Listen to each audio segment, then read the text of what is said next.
இட்லி தோசைக்கு எப்பயும் ஒரே மாதிரி சட்னி சாம்பார் சாப்பிடாம இந்த மாதிரி ஈரல் கிரேவி செஞ்சு சாப்பிட்டு பாருங்க. டேஸ்ட் அல்டிமேட்டாக இருக்குங்க.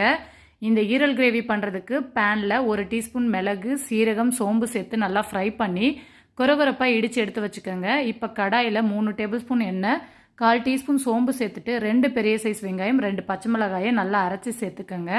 கூடவே 1 டீஸ்பூன் இஞ்சி பூண்டு பேஸ்ட்டு சேர்த்து பச்சை வாசனை போக வதக்கிட்டு 2 தக்காளி பழத்தை அரைச்சி சேர்த்து 2 கொத்து கருவேப்பிலையும் சேர்த்து பச்சை வாசனை போக வதக்கிடுங்க.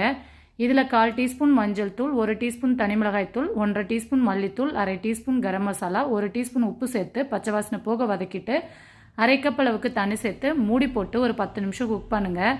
எண்ணெய் பிரிஞ்சு வந்ததும் 1 கிலோ அளவுக்கு கோழியோட ஈரலை 10 நிமிஷம் சுடுதண்ணில் வேக வச்சுட்டு அதுக்கப்புறம் சேர்த்துக்கங்க. கூடவே அரைச்ச பொடியும் சேர்த்து நல்லா மிக்ஸ் பண்ணிவிட்டு ஒரு 2 நிமிஷம் மட்டும் குக் பண்ணுங்கள். கடைசியாக இதில் கொத்தமல்லி தூவி சாப்பிட்டு பாருங்கள்.